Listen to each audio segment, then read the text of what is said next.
In a world where jobs are how most people make money, one man, one desire, one challenge dares to break the mold. Welcome to the Old Dogs REI Network, where we don't work for money. Money works for us. Coming soon. Viewer discretion advised.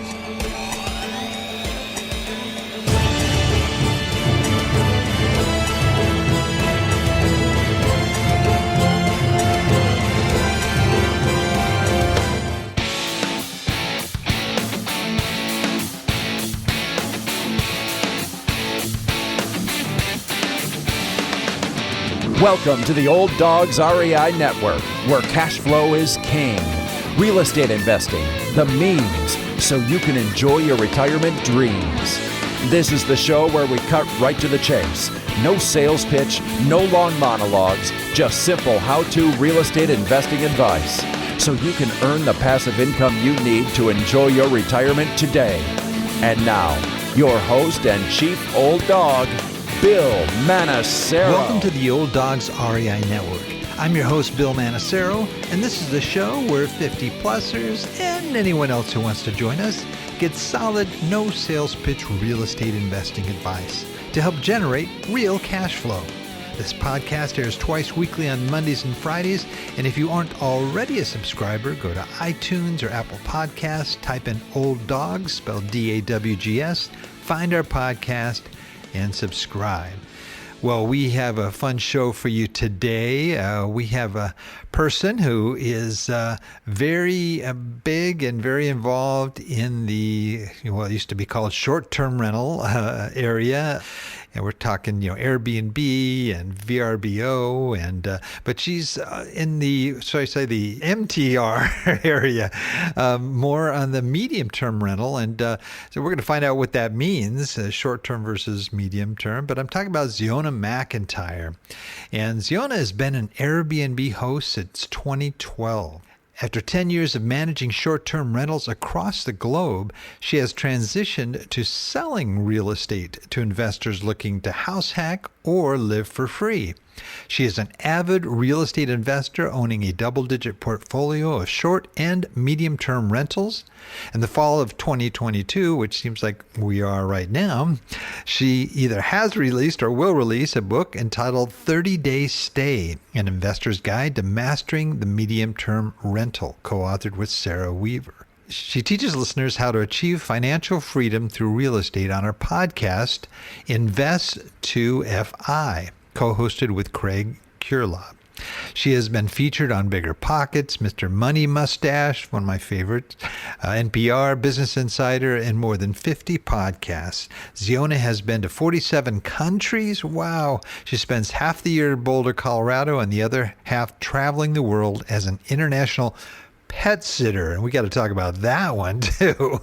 Well, Zeona, welcome to the Old Dogs REI Network. Thank you, Bill. This is so great. I'm excited to be here. Well, we are stoked to have you on. This is fantastic. I mean, you've got so many things to talk about here. I don't know really where to begin, but I thought maybe it'd be a good idea if you just kind of told us your story, where you came from, and kind of where you grew up, and how you kind of moved into the area you're in today. Yeah, so I'm from Hawaii, and I live in Colorado now. And my real estate journey started in Boulder, Colorado, which is a college town. And I had heard about Airbnb in 2011. So short-term rentals, but it was just so early days back then that was not a household name. They didn't become popular probably until 2016, or even later for a lot of people. And so at that time, I heard about it because a friend of mine was living in New York City, and usually the cities are where things, happen first, right? And so he had heard about it, and it was right when he got laid off on a job, and he was just really burnt out. And he was like, well, I have this super expensive rent payment, this apartment in New York City. I'm wondering if maybe I can try this Airbnb thing and rent out my apartment while I'm traveling. And so he did this experiment, and after just a short time, he kept pestering me, saying like, "Oh my God, you have to do this. It's so great." And at the time, I was in massage school, and I was just really focused on creating a career in that space. And so I was like, "What are you even talking about? Like, I'm not going to go do this." But after a year, he told me that he made $50,000 off of an apartment he didn't own. And that really perked my attention because at that time, $50,000 was like a starting tech salary. It was like $100,000 today. And for me, I'd never made that much money. And it seemed like, wow, who knew this kind of side hustle could make you so much and it could really change your life? So that's when I got started. Wow, that's fascinating. How did you get started? I mean, how do you start when you don't really? I mean, you have some information, but Sure. yeah, how do you begin in just jumping into that type of field? Yeah, so I was 26 at the time, working like $15 an hour, like I just didn't really have any resources. So interestingly enough, though, I was renting an apartment. So I had a 2-bedroom apartment I was renting, and I had a roommate, and she was just about to move out. So I had already furnished the whole apartment, including her room, with furniture. And I thought, well, I could try this Airbnb thing, just list her bedroom. And I've already got sheets and towels and all the things. So it's not really a big risk. If it doesn't work, I'll just go get another roommate. And it ended up being so good that I was renting out her room, and then I started renting my room, and I would go and do pet sits or whatever I could to get out of my house. And then it took me about 2 years before I could afford to buy, but I knew that was my goal. I wanted to own, and then it's just grown from there. And what was the first property you bought? Yeah, so my first property was 2 years later, and it was in Boulder as well. And it was a little 1-bedroom condo. And the really cool thing is that I had been renting and re-renting a condo about 5 minutes away. And that condo was a very similar layout. So it was still really close to the college, and it was about $1,100 a month was kind of my expenses all in. So that was utilities and my rent. And from renting that out, I already knew all the seasonality of Airbnb because I had been renting that place for maybe like a year and a half. And so that property I could rent anywhere from 1,700 a month to 4,000 a month, depending on, summertime and the seasons. So the property I ended up buying 5 minutes away with the mortgage and HOA fee, it ended up being only $950. And so I was coming from a payment that was $1,100 a month, and I knew that it could already make between $1,700 in the slow season to $4,000 in the busy season. So I got this opportunity of like real estate training wheels before I had to commit to buying, which was really a great opportunity that Airbnb allows.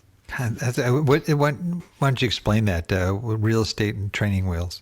Well, it allows you to kind of try before you buy. So, an example for someone is, maybe you have a guest room and you don't have guests too often, or you have a basement or an additional dwelling area on your property, and that allows you to, just rent it out. If you might already have it furnished, so very low risk to just put it on Airbnb and try it out. And then after a while, you get to learn the seasonalities. Like, oh, sometimes this place rents for $100 a night, but maybe part of the year it rents for $200 a night. And so you can kind of track that. And then when you go to buy something, you already know all those numbers. And so it's a great way, especially for some older people that have maybe extra rooms or extra space and they might be a little lonely. You can just literally bring in friends that pay you. That's great. That's great. That's great. Now, you mentioned you were talking sort of monthly, which I would say that's more of a medium-term rental. Short-term would probably be, by the night or every couple of nights or what have you. Did you immediately jump into sort of doing the monthly rental thing versus the by the night? No, I didn't. So I talk about it monthly because it fluctuates. And so it's easy to just kind of like look at it a monthly basis because that's what we pay, utilities on and our mortgage on. Everything's sort of on a monthly. So it's easy to look at what can I make in a month? What do I have to spend for that month? Got it. Got it. Okay. So in the beginning, though, I guess when you were had that room as a student, you were probably renting out to other students, right? It really varied. I had Oh, okay. lots of different travelers, all ages, that came to town, and I just, hosted whoever wanted to stay there. Okay. So you were just doing that again on the short-term rental model, right? Yeah, so the average stay in short-term rentals is usually 3 to 4 nights, but the technical definition is anything under 30 days. Right. Right. Okay. And that's where you kind of got your training and became more Airbnb savvy, so to speak, or that type vacation rental savvy, whatever you want to refer Yeah, to it as. it's Yeah. just time. Right. Through Sure. a lot of trial and error. Yeah. And then buying the this other place, now you had kind of a new tougher nut to meet, whereas as a renter you could always bail on that property if you had to, but when you got a mortgage payment it's a little more involved. So did you feel a little pressured in that situation? That's interesting. I actually ended up feeling so much relief. And I think for me, what I didn't like about the arbitrage model was that somebody could decide on a dime that they were going to sell their property or that they didn't want to renew my lease. And then I would be kind of in a scramble. I'd have to go find another place to move all the furniture to and start over. So it was nice to be in control. And the second thing that really changed things for me is I was pretty lucky with the time of the market that basically after I purchased my property, it went up in just a few months, up another 100,000 in value. And Wow. so I think there really is something to owning properties versus just renting and re-renting them out, because you don't get those big wins if you're not owning. Yeah, I think that's a real good point. Did you, in that very first rental that you had, the two-bedroom, um, did you have to make an arrangement with the existing landlord, or did you just do it on your own in terms of renting it out? Yeah, so I just made sure that there was subletting allowed in my lease. So Okay. again, back then there just wasn't language around Airbnb because people didn't know about it. Right. So you just seeing that there wasn't any kind of restriction, you just were able to go ahead and rent it. And I think in student housing, that's probably pretty common too. Is a roommate leaves, another one comes in, what have you. Yeah. Got it. So you got this first place going, and it sounds like you were doing really well. Why didn't you stop there? Why did you feel that you needed to grow that? Yeah, that's interesting. I think at the time I was living really frugally, but I knew that maybe that wouldn't be the case my entire life. And so, what was really magical about Airbnb is that by the time I bought my property, I was making enough cash flow between one rental and one owned property that I could consider myself financially independent. And the way I did that math is that instead of thinking about a lump sum that I had to have in investments like index funds or in stocks, I said, well, I spend about 22,000 to 2,500 a month. And I was making that passively in the cash flow between the two units. And so I definitely knew that I wanted to buy another one because the rental I had, I didn't think I could keep that going forever. So the next step I took is I actually went out of state because Colorado was pretty expensive. So I went out of state and I got a place in St. Louis. Wow, well, that's not down the street in It is Colorado. not. And how was that managing a property so far away, and where the other ones were both in the same area? I mean, that had to be a little bit of a challenge for you, I would think. It was a real leap of faith. The reason I found out about St. Louis is that a friend of mine was getting married and she asked me to come out. And I remember her mentioning that her rent was really low. But I just didn't fully grasp what that meant. And so when I was talking to people at the wedding, they were telling me, oh, yeah, I've heard about Airbnb. We're thinking about doing it. Friends of ours do it, and they say it's really good in our town. So I was like, okay, keeping that in mind. And then they would say, well, our mortgage is only $300. I was like, what? Wow.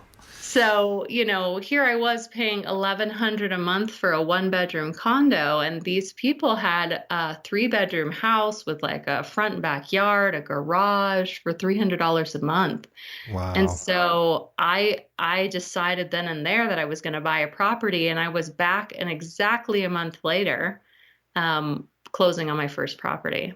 Fantastic. And did you buy a home, a single family home? I did, yeah. And I think there's definitely like this mix of preparation but also luck. And I think that I was lucky enough or did enough research that I pointed myself in the right direction, and I bought right on the edge of like a really gentrifying area that ended up doing pretty well. And so I eventually bought four places in St. Louis, and now I've scaled back there a little bit and I just have one left. But yeah, I just kept building there because it was so affordable. And were you renting out the entire house? Were you renting it by the room? Yeah, so at the time, I just didn't really know what to do. I was like, how am I going to make sure someone will come and clean and not bail on me? So what I did was is I got one long-term person to live there who was like a property manager. And I gave them a discount on rent, and then I also paid them to clean. And that actually worked out pretty well to start. So until I got comfortable after a couple of years in, then I started renting it as a full house. But in the meantime, I was just renting out the bedrooms individually. But what was so cool is that the person that was paying the long-term rent that was discounted, I think they were paying like $250 a month. Mm-hmm. And my mortgage was $333 a month. Oh, gee. And so I was like, well, that's mostly covered, right? So it was pretty great. You didn't want to keep it as, by the room, or did that person just leave and make that impossible to do at that time? I kept it by the room for a few years, but over time I realized the quality of tenant that you get that wants to rent a room versus an entire home is different. And the amount someone's willing to pay for a single room also was different. There just wasn't as much demand. So I found it to be much simpler just to have the whole unit. To rent by the house. Yeah. Okay. And you said you bought some other houses, but you scaled down. Why did you scale down? Well, the thing is that when you start with real estate, often what you can afford is either in maybe not the nicest area. So like I said, I was kind of on the fringe, or you're buying really old homes. So in St. Louis, it was a town that was really big in the early 1900s. And so lots of the development had happened then. And so the homes I was buying were about 100 years old. And even if they're remodeled, which they were, there's all kinds of small things that in 100 years go bad, trim around a roof. And it just felt like a lot of maintenance over time. So although they appreciated and they were great rentals, I thought eventually that I would kind of move into easier to maintain properties. That makes sense, definitely. And did you move into other areas, other communities, other states? Yes. So I'm in Colorado, still one in Missouri, Florida, and Washington State. Oh, wow. Okay. And the long distance doesn't affect you. You found a way to be able to work within it. I did. So the St. Louis places were a real, just a teacher on the how to manage long distance.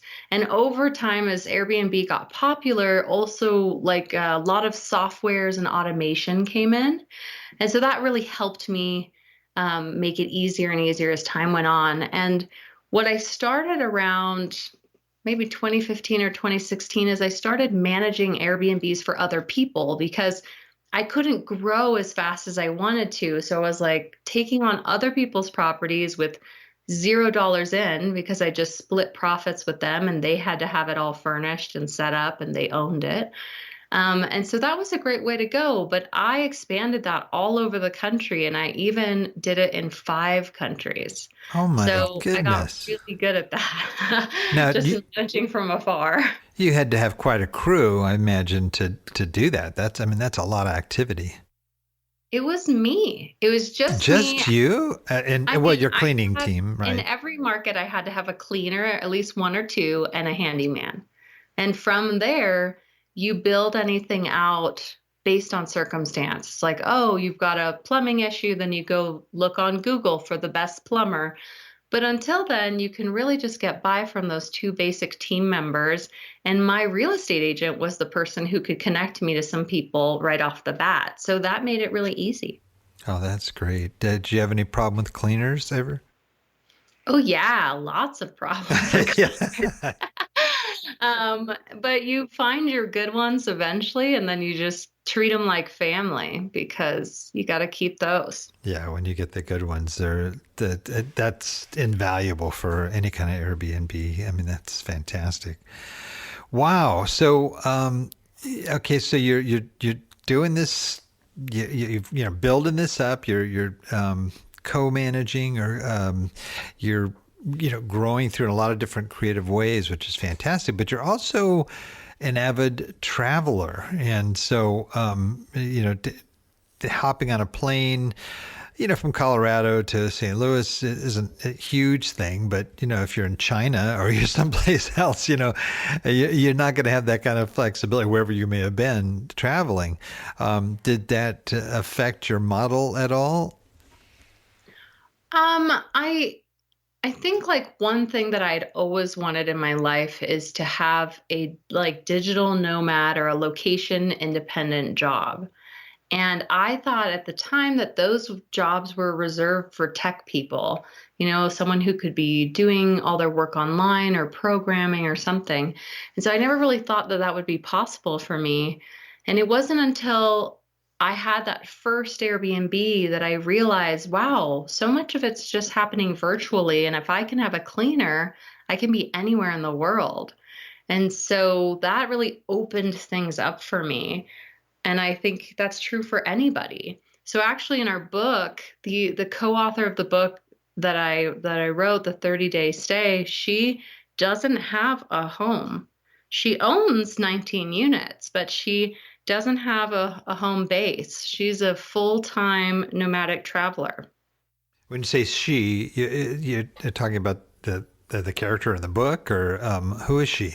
No, the co-author. So I Oh, the the book co-author. with Okay, got Sarah it. Weaver. Yeah, and so I travel a lot, but at least I have a home base. I'm here in Boulder, Colorado most of the time, or half of the year at least. Hmm. But she has no home base, so she's constantly on the move. She's a true digital nomad then. I mean, right? That's awesome. And so she's basically doing the same thing. Did you guys actually end up partnering together, or just to write the book? Just to write the book. So I had met her about a year ago. She was working for a real estate agent that puts on different events. So that agent was teaching real estate agents how to invest. And so she reached out to me to speak at this virtual summit they were doing, and we just hit it off. And so when she was actually starting up her first furnished rentals, I was there kind of helping her, coaching her along. But she's just a really great coach and teacher and investor. So we paired up to do the book together. Oh, that's fantastic. Yeah, I've had a number of digital nomads on the show, and I've met others as well. And it's there are a number of people in the Airbnb space, or the rental, just the standard rental real estate, the 1 year lease type people too. But yeah, it seems to be a popular employment for a lot of digital nomads. Yeah, because if you go to another country, which people call geo arbitrage, but if you're instead of living in the US, living in Mexico or Bali or Southeast Asia or anything like that, the cost of living is so much lower that you can probably feel retired or financially independent with maybe one or two properties, where if you lived in the US, maybe you would need a bigger portfolio. So sometimes people speed it up by just moving. Uh-huh. Well, I would think, I mean, you've definitely sound like you learned as you went along here, yeah, just kind of starting off again with the sharing an apartment and then growing from there. I imagine you would have encountered some challenges along the way. What would you say, what maybe was your biggest mistake that you learned from going forward? Yeah, I think trying to really be like hard on the cleaners around pricing. So I think paying someone a little bit more and getting someone good and dependable is a good way to go, rather than trying to be super frugal. So that was something I kind of learned along the way. Another thing that I'd say is that I was really frugal again with furniture. And so some of it was out of necessity, that I just didn't have a lot. And so I was getting a lot of my furniture secondhand from Craigslist or garage sales. And what I've found now is, not only is it quicker to just buy new and assemble it and have it shipped to the house, but it also lasts a lot longer. And so I used to have to fly out to my properties once every, year and a half, 2 years, and check on the furniture and maybe do some upgrades. And now I don't feel like I need to get out there. So I like to, but it's nice when you don't have to. That's great. Um, Sort of on the other side of things now, what were some things that you did early on that really turned out to just be home runs, just really helped you to move forward and do the things that you were trying to achieve, more of your biggest successes? I think it's my ability to take risks. And I don't consider them such risks, because I am doing a lot of research and talking to different people and researching neighborhoods. But the fact that I tried this crazy Airbnb idea, and then I went to that wedding and immediately said, okay, I'm buying a property. And I went home and did a couple weeks of research and then got a property. I think a lot of people get stuck in this phase of over analyzing, analysis paralysis. And if you're having that experience, I really recommend getting out to different meetup groups where you can be around real estate investor community, or doing some classes or coaching or something with someone more experienced, so they can help you get out of that. Because sitting on the sidelines, you're really wasting the time, the precious time you have to build wealth. Yeah, that's a really good point. Um, Now you mentioned you're also an international pet sitter. Now you're going to have to elaborate on that. Sure. I mean, I'm just guessing that, with the pet sitting, there came a free rental somewhere, or free, boarding. I don't know if that's true or not, but how did that evolve? Yeah, so very early on, I learned I make money when I'm out of my house, right? Because that's what I was doing. I was living between two apartments, and I would just go wherever it wasn't rented. But if they were both wanting to be rented, then it just made sense for me to try to be out of my property. So at first, I started with just word of mouth pet sitting, and sometimes they'd be paid, but most of the time not. And you're just staying in someone's home. But the downside of that being word of mouth is that sometimes they weren't very nice homes. Now things, everything has an app. So there's a great app that I use called Trusted House Sitters, and you have a membership that's an annual membership. But with that, you can stay anywhere, like almost everywhere in the world has pet sitting opportunities, and lots of them. And you go stay in their house for free. And they get free pet care, which instead of, paying for a pet sitter or boarding their animals, which can be really expensive, it's a win-win for both sides. And so for us, I still do it today. I'm in a pet sit right now. Oh, Um, really? I am. Where are you? I'm in Estes Park, so only Oh, 45 okay. minutes from my house, but we have stayed at this particular house maybe 7 times over the last few years. And we love the pets, we know the house, we love the owner. And it's just great. It feels like a second home, and it is a very fancy, gorgeous home on the edge of this cliff with a incredible view. So you can find places that are much nicer than where you would live on your own. And the cool thing is, lots of people are starting to live in pet sits full time. So I have some friends that have a YouTube channel. It's called Go With Less.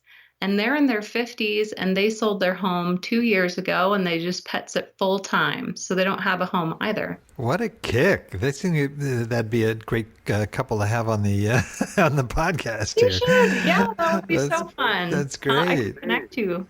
Yeah, I'd love to get the contact info. That sounds like a fun thing. Now, when you do it internationally, they don't cover your travel expenses, do they? They just give you the free place to stay. Is that correct?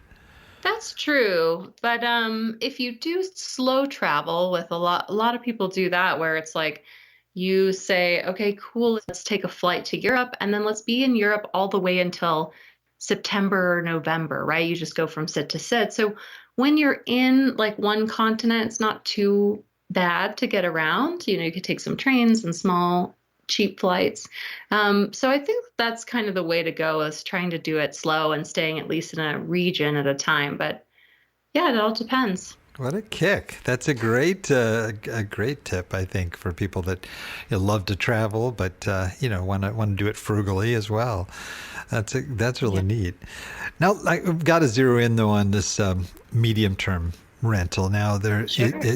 somehow here you zeroed in on that 30-day plus, I guess, renter versus the sort of the daily, or I don't know, maybe you're doing both. But why did you decide to focus on that, at least for your book there? Yeah, so this has kind of been a new trend. And so we're kind of on the early side of the trend, which felt exciting to share with people.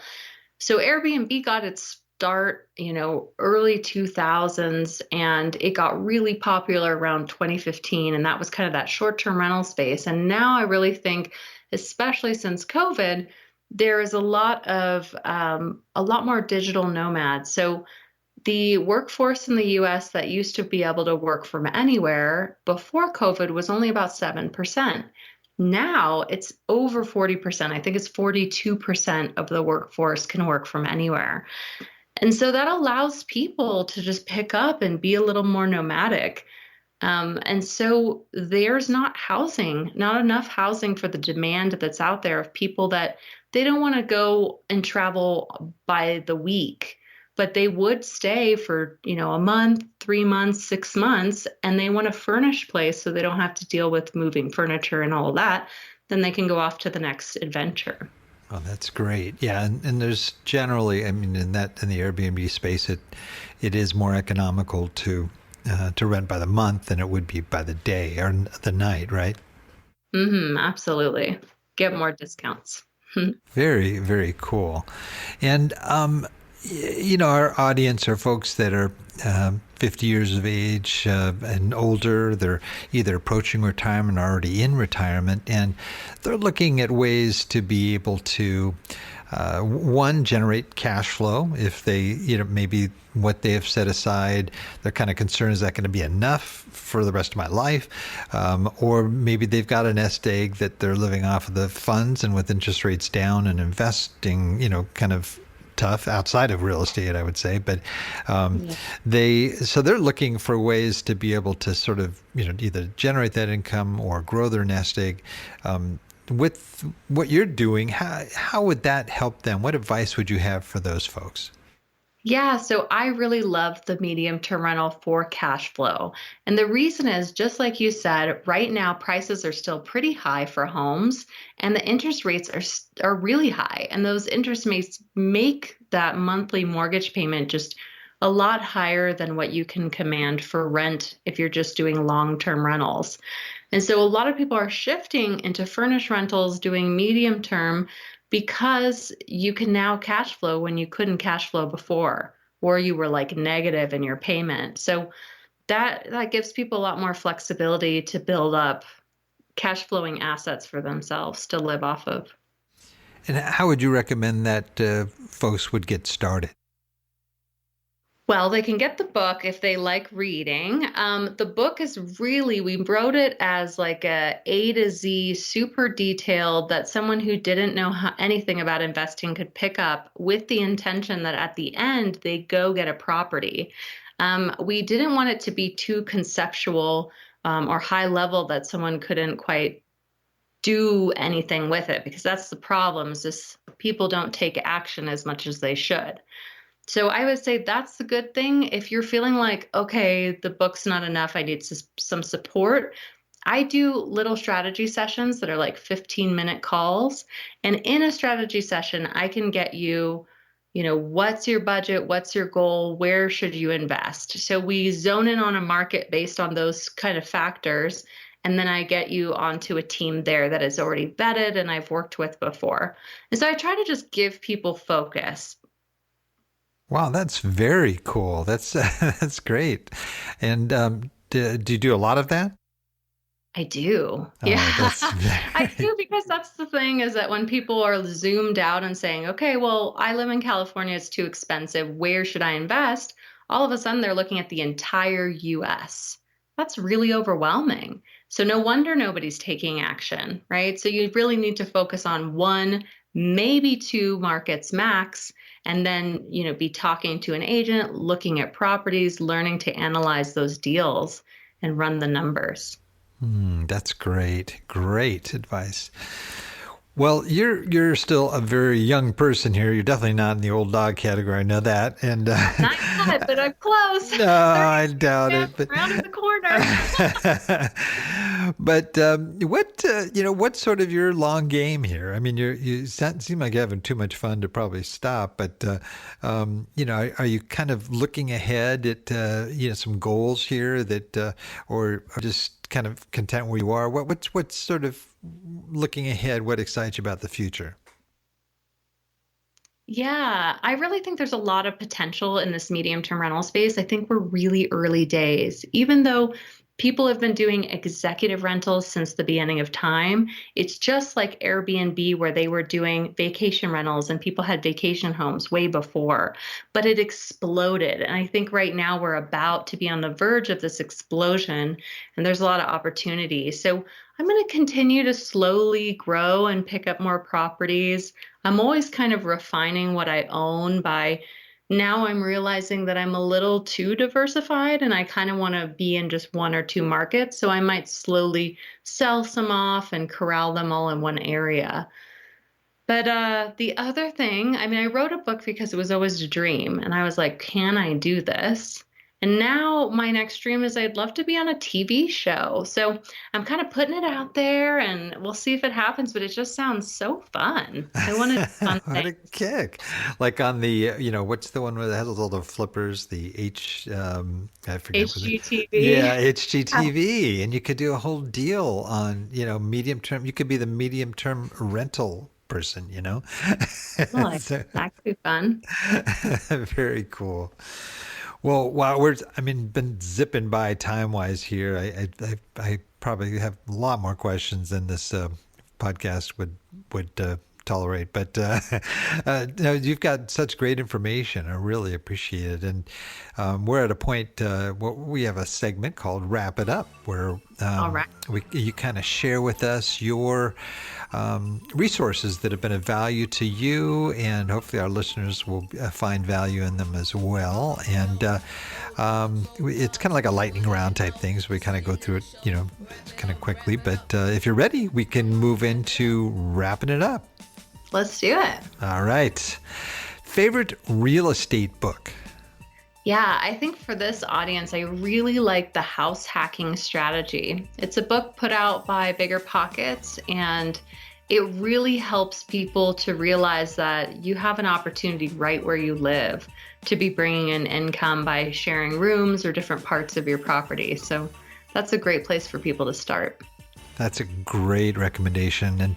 And one thing that's changed in that whole world of house hacking is usually it's, you rent it out to other people who, on 1-year leases and so forth. But people are getting very creative in the short-term rental space, and many are instead of, making them 1-year rentals with a lease, they're turning them all into Airbnbs, and they clean it themselves and they take care of everything. They make tons of money, a lot more than they would as a rental. So I think that's a great recommendation there.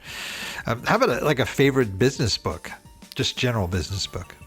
Yeah, I really love Never Split the Difference by Chris Voss, and he was a FBI negotiator, and he talks about how to use negotiation in every part of your life, and I think that's just such a valuable skill. And it's a really entertaining book because it's got lots of kind of intense stories of negotiations and stuff that he was doing. Yeah, great book, great recommendation. What would you say is your most valuable website that you use on a regular basis in your business? Interesting. I think for people in this space, like you said, you're a big fan of Mr. Money Mustache, who's a blogger, and it's really just about mindset and realizing how to use your money the right way and very simply investing and frugality. There's just so many great tips there. So I've read most of his articles, and he's got over 5. Most? I'm going, Yeah. Has anyone, I could barely make a dent in the articles. I mean, he's got so much good stuff. And it's not just like little tidbits. I mean, his blog articles are long, a lot of good information. That's great. Great recommendation there. Awesome. How about a favorite app? Something when, you and your phone and that you use on a regular basis? Well, I have to say Trusted House Sitters. That app has really opened the world for me to be able to stay in homes everywhere and beautiful homes with pets. We don't have pets of our own. It's so nice when you can have time with animals, especially during COVID. We really enjoyed having, cuddle time with pets. So I think that's a great resource for people. And that's Trusted House Sitters or Pet Sitters? House sitters. House sitters, okay. 99% of the opportunities include pets, but every once in a while I see one that is just a house. Yeah, and they okay. water their plants or something. Great to know. And Yeah. and then to join that, you have to. I imagine they would screen you because the title is trusted, right? Is key thing there. Yeah. You have to kind of go through a process there. They do a background check, yeah. And then you fill out a profile and you have pictures on there. So, and then there's a review system. So you can review people and they can review you. So that's how it's kind of a verified community. Very neat. That's awesome. How about a favorite quote? Oh, that's a little bit of a stumper. I don't know if I live on quotes. That's so interesting. Gosh. There is a quote about partnership where they say that you can go faster alone, but you can go further with someone else. And I think that's really true in my life, is that there's only so many hours of the day and so many things we can do.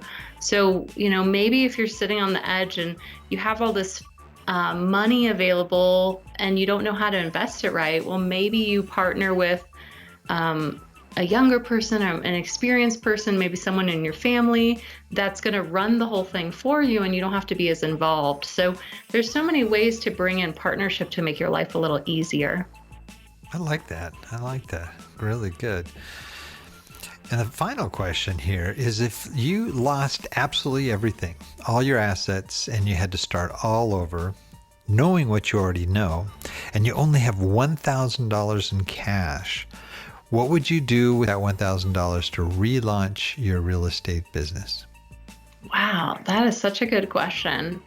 I would probably have to rent a place to start, but then I would probably rent and re-rent. So even if it's a 1-bedroom or it's just a room in a house that I'm renting from someone else, I would find a place where I could be renting that place out and probably be pet sitting as much as possible until I built up enough to go out and get my first place.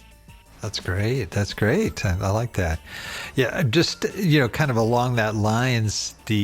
I know you didn't say that sort of go into the arbitrage model, and is that kind of because you just don't have that much faith in that? No, I mean, essentially that is the arbitrage model, but that would be to truly arbitrage. I guess you would get your own place, and I would maybe even just start with a rented room and see if I could rent that out. So yeah, $1,000 is very little. I know. Yeah, it's not a lot to work with. It's a really good plan. Yeah. Well, we are definitely. Thank you so much. It's been great having you on. We're definitely going to have a link to your book there, Great. and it's also going to be featured in our newsletter. But if people want to try to reach you, what's a good way for folks to do that? Yeah, so my website is just my name, ZeonaMcIntyre.com. So imagine you'll have that in the show notes. Zeona is a very cool name, by the way. You're the first Zeona I've ever met. So that's is it like from a certain country or something, or is it just creative parents? People always think it's Israeli because there are some names like that there, but my parents made it up really. I was born in Jamaica, and so it's after Zion. And so it's been Wow. Okay. Zion, and they kind of changed it a little bit. Very cool. Very cool. I love it. Okay, I'm sorry, I didn't mean to interrupt you. No, And you're fine. I just wanted to let people know that if they do get the book, if they use my name, Zeona, as a code, they get 10% off. So if you go to biggerpockets.com, they are a real estate educator. They've got books, forums, podcasts. So Bigger Pockets is a really good resource for people. Yes, one of my favorites, definitely. Well, cool, Guy. This has been so great having you on. I just, gosh, there's some great information, great resources. I think our listeners are going to benefit from quite a bit. Thank you so much. Well, have a great day. Yeah, you too. And I also want to thank all our Old Dog listeners, too, for taking the time to join us. I know there's a lot of other things you could be doing right now, but the fact that you've taken the time to join us means a lot, and we really appreciate it. Now, please note everything that Zeona talked about today, including some great links and stuff in there, will be presented in our detailed show notes on the Old Dogs website at olddogsreinetwork.com/blog.